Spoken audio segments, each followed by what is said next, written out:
모압에 관한 것이라 만군의 여호와 이스라엘의 하나님께서 이와 같이 말씀하시되 오호라 느보여 그가 유린당하였도다. 기랴다임이 수치를 당하여 점령되었고 미스갑이 수치를 당하여 파괴되었으니 모압의 찬송 소리가 없어졌도다. 헤스본에서 무리가 그를 해하려고 악을 도모하고 이르기를 와서 그를 끊어서 나라를 이루지 못하게 하자 하는도다. 만맨이여 너도 조용하게 되리니 칼이 너를 뒤쫓아가리라. 호로나임에서 부르짖는 소리여 황폐와 큰 파멸이로다. 모압이 멸망을 당하여 그 어린이들의 부르짖음이 들리는도다. 그들이 루힛 언덕으로 올라가면서 울고 호로나임 내리막길에서 파멸의 고통스러운 울부짖음을 듣는도다. 도망하여 내 생명을 구원하여 광야의 노간주 나무같이 될지어다. 내가 내 업적과 보물을 의뢰함으로 너도 정복을 당할 것이요 그모스는 그의 제사장들과 고관들과 함께 포로되어 갈 것이라. 파멸하는 자가 각 성읍에 이를 것인즉 한 성읍도 면하지 못할 것이며 골짜기가 멸망하였으며 평지는 파멸되어 여호와의 말씀과 같으리로다. 모압의 날개를 주어 나라 피하게 하라. 그 성읍들이 황폐하여 거기에 사는 자가 없으리로다. 여호와의 일을 게을리하는 자는 저주를 받을 것이요 자기 칼을 금하여 피를 흘리지 아니하는 자도 저주를 받을 것이로다. 모압은 젊은 시절부터 평안하고 포로도 되지 아니하였으므로 마치 술이 그 찢기 위에 있고 이 그릇에서 저 그릇으로 옮기지 않음 같아서 그 맛이 남아있고 냄새가 변하지 아니하였도다. 그러므로 여호와께서 말씀하시니라. 날이 이르리니 내가 술을 옮겨 담는 사람을 보낼 것이라. 그들이 기울여서 그 그릇을 비게 하고 그 병들을 부수리니 이스라엘이 베델을 의뢰함으로 수치를 당한 것 같이 모압이 그못으로 말미암아 수치를 당하리로다. 아멘. 여러분, 어떤 면에서 보면 우리 믿는 사람과 믿지 않는 사람은 물과 기름처럼 잘 섞이지 않습니다. 같은 뱃속에서 태어난 쌍둥이 에서와 야곱을 봐도 그들의 삶이 참 달랐던 걸 기억합니다. 어떻게 그렇게 다를 수 있을까? 우리가 예수를 믿고 5년, 10년이 지나면 이상하게 우리 주변에 남는 사람은 크리스찬들밖에 없습니다. 동창들을 만나보고 오랜만에 한국을 가봐도 그 사람들과 얘기를 해보면 같은 세상 속에 사는데 너무나 생각하는 게 다르고 문화가 다른 걸 느끼는 것이죠. 물론 영적으로는 말할 것도 없습니다.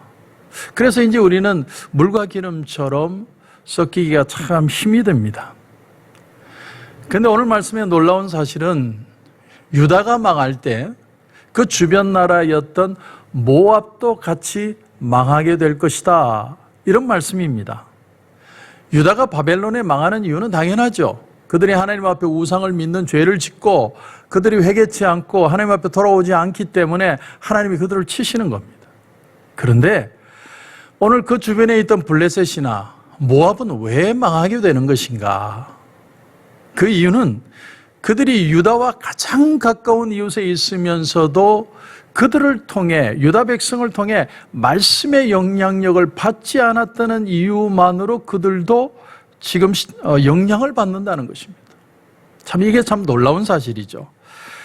물론 우리 믿는 사람들도 연약해서 늘 쓰러지죠. 우리라고 완벽하지 않습니다. 그러나 우리에게 그 귀한 어떤 그 진리의 영향을 조금이라도 받으면 좋을 텐데 블레셋이나 모압은 그런 걸 전혀 가치 있는 것으로 생각하지 않았다는 것입니다. 자, 오늘 7절에 보면 내가 내 업적과 보물을 의뢰함으로 너도 정복을 당할 것이요 그모스는 그의 제사장들과 고관들과 함께 포로되어 갈 것이라. 여기 그모스는요, 그들이 믿는 신입니다. 그런데 이 신은 아주 악한 신이에요. 그들은 전쟁이 일어나면 급하면 자기 자녀들을 불 가운데로 들어가게 해서 그 피 튀는 모양을 보고 점을 쳐서 전쟁을 하던 아이를 죽이는 그런 신을 믿는 아주 악한 신이 그모스 신입니다. 그런데 유다가 망할 때 그 나라가 믿는 그모스 신까지 다 망하게 될 것이다. 이렇게 표현하고 있는 겁니다. 하나님은 우리로 하여금 이 세상에 일어나는 일들에 대해서 무관심하지 못하게 하십니다. 또 더 나아가서 세상도 교회에 대해서 무관심해서는 안 된다고 얘기하시는 겁니다. 우리는 세상이 망할 것을 두려워할 게 아니라 교회가 영적으로 죽는 것을 두려워해야 됩니다. 왜냐하면 그것 때문에 세상에 환란이 일어나기 때문이죠. 요나가 탔던 배에 풍랑이 일었던 이유는 사실은 요나 때문에 일어난 일이었습니다. 요나가 회개하고 사람들이 요나를 바다에 던졌을 때에야 바다는 잔잔해졌죠. 우리가 코로나 사태를 만나기 전 신학자들은 이 미국의 영적인 상태를 이렇게 표현을 했었습니다. 그림을 통해서 표현을 했는데, 배가 물속에 깔아앉아 가는데 물속에 빠졌는데 겨우 그 뱃머리 조금만 남아있는 그림으로 표현을 했습니다. 그러니까 미국이 영적으로 거의 침몰 상태에 있다는 걸 지적을 한 거죠. 그런데 그 요나가 회개하고 하나님 앞에 잘못을 뉘우쳤을 때, 그가 던져졌을 때 바다가 잔잔해진 것처럼 오늘 우리에게도 이런 어떤 영적인 회개와 세상을 다시 살릴 책임이 저와 여러분에게 있다는 걸 교훈해 주는 겁니다. 그리고 그렇게 하려면 다시 한번 하나님의 말씀이 우리의 삶의 양식이 되어야 되고 우리의 길을 믿음으로 걸어가야 한다는 것이죠. 지금 이 모든 사태의 가장 중요한 핵심이 뭐냐면, 우리에게 가장 귀한, 지금까지 우리가 세상을 부러워하고 세상의 성공을 쫓아가고 그것을 참 나도 그렇게 살면 좋겠다고 했던 모든 생각들을 이제는 초심으로 돌아와서 우리의 소중한 것들을 다시 찾아야 한다는 겁니다. 그 말씀이 오늘, 그 내용이 바로 오늘 말씀이 주는 교훈이라는 겁니다. 이 모압은 그 당시 팔레스타인에서 가장 복받은 나라 중에 하나였습니다. 그 이유는 일단 사해 바다 건너에 위치해 있기 때문에 공격하기가 어중간한 겁니다. 자, 바벨론이 쳐들어왔는데, 강대국들이 쳐들어오는데, 아수르도 쳐들어왔는데, 그들이 이 가나안 땅을 침략을 하지만 요단강 건너에 있고 사해 건너에 있는 이 모압이라는 나라는 참 침략하기가 귀찮은 겁니다. 그래서 그 끝자락에 붙어 있다는 이유 때문에 그동안 오랫동안 모압이라는 나라는 평화를 유지했다는 겁니다. 더더욱이나 모압이라는 나라는 포도 농사가 아주 잘 되고 또 아주 목축업이 발달했던 나라입니다. 그래서 모든 걸 자급자족했습니다. 이웃 나라와 교역하지 않아도 자급자족하면서 살아갈 수 있는 나라. 그러니까 목축업을 해서 돈을 벌 수 있고 포도 농사를 해서 포도주나 포도 열매로 돈을 벌 수 있으니까 다른 나라와 경쟁할 필요가 없는 나라. 그래서 오랫동안 평안을 유지했던 나라가 모압이라는 겁니다. 그런데 모압은 유다가 망할 때 같이 망하게 될 것이다. 그럼 왜 모압이 유다가 망하는데 같이 망하게 되느냐? 우리는 이 모압이 망하는 모습을 통해서 하나님이 지금 이 세상을 어떻게 보고 계시는가를 우리는 배워야 됩니다. 지금까지 모압이 평안했던 건 모압이 잘나서가 아니라 하나님이 그들에게 축복을 주시는 것도 사실이지만 하나님은 그들을 그동안 기다리고 계셨다는 사실입니다.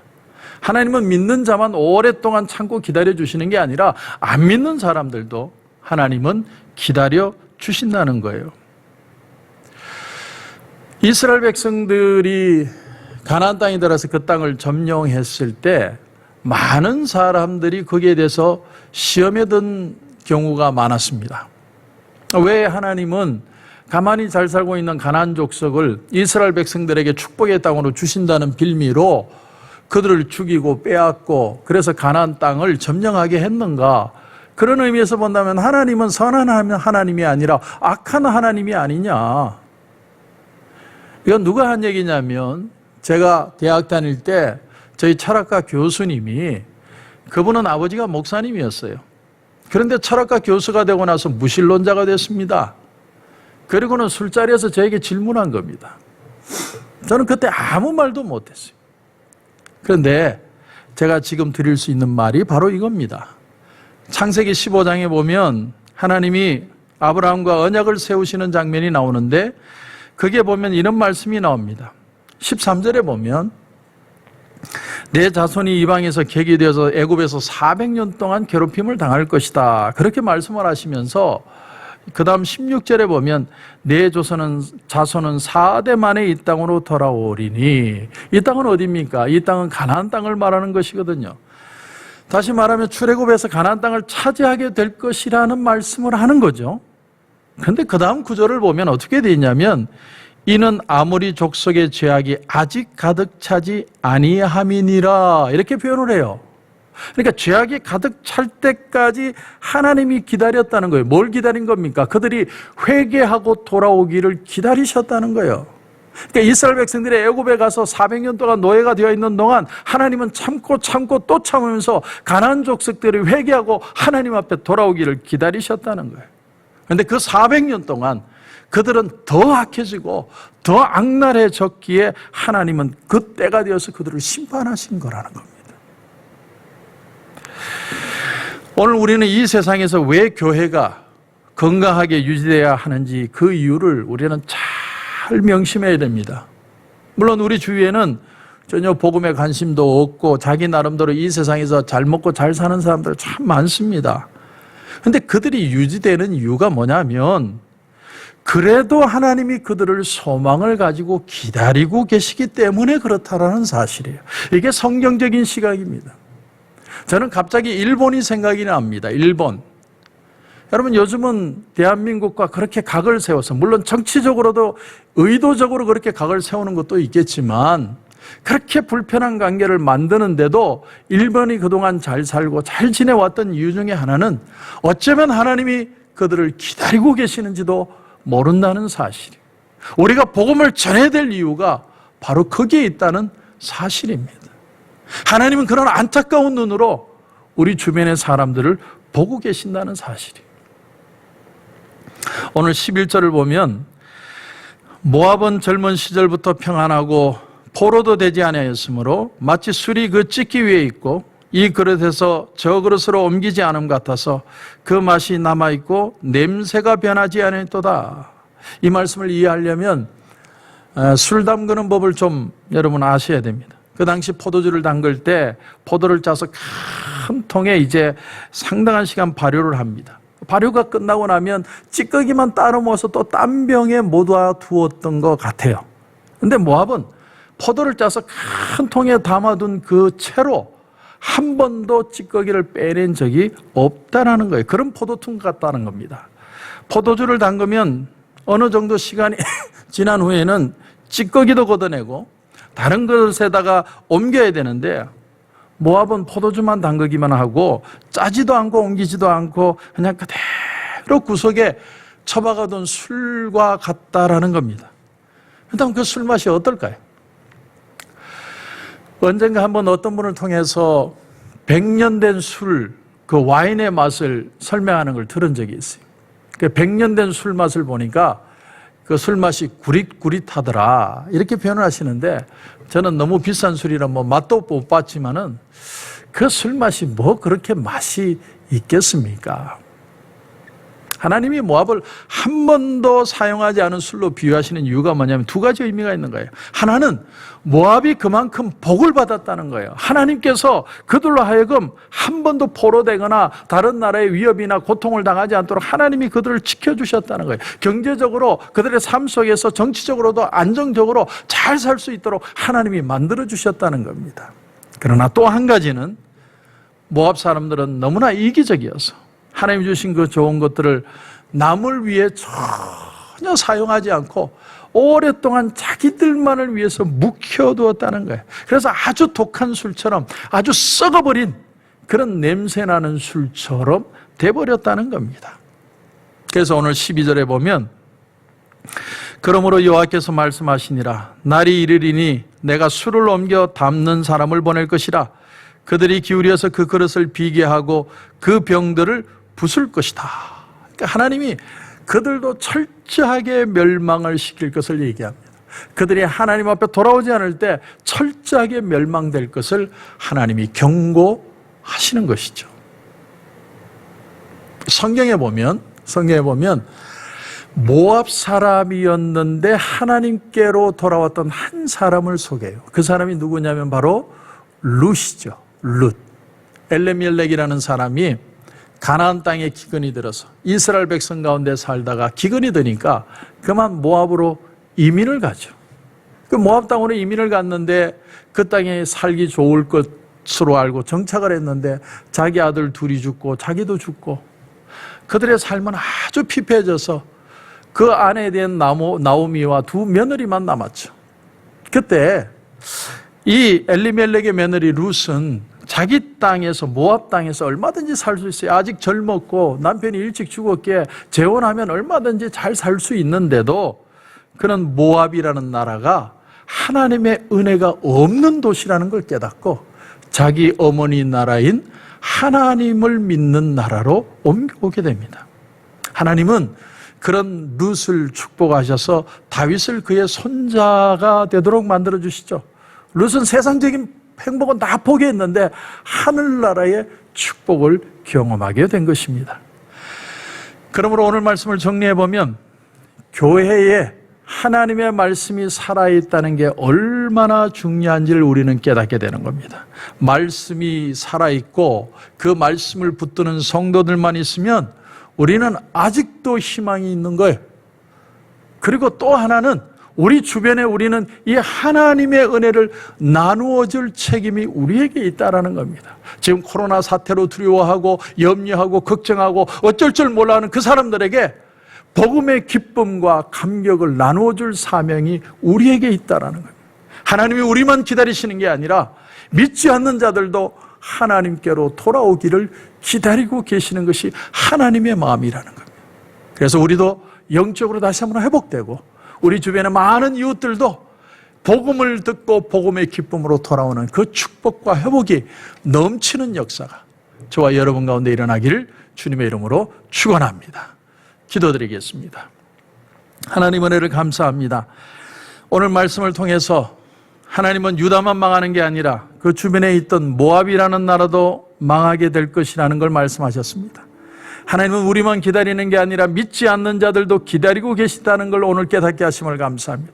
우리 주변에 많은 믿지 않는 영혼들이 주님의 품으로 돌아와야 될 그 기다림의 시간을 살고 있다는 걸 알게 하시고 우리가 먼저 말씀에 서고 말씀을 나누어주고 말씀으로 회복되는 많은 영혼들을 경험할 수 있도록 주님 축복하여 주시옵소서. 오늘도 기도하는 가운데 하나님 큰 은혜 주실 줄 믿고 예수님의 이름으로 기도드립니다. 아멘.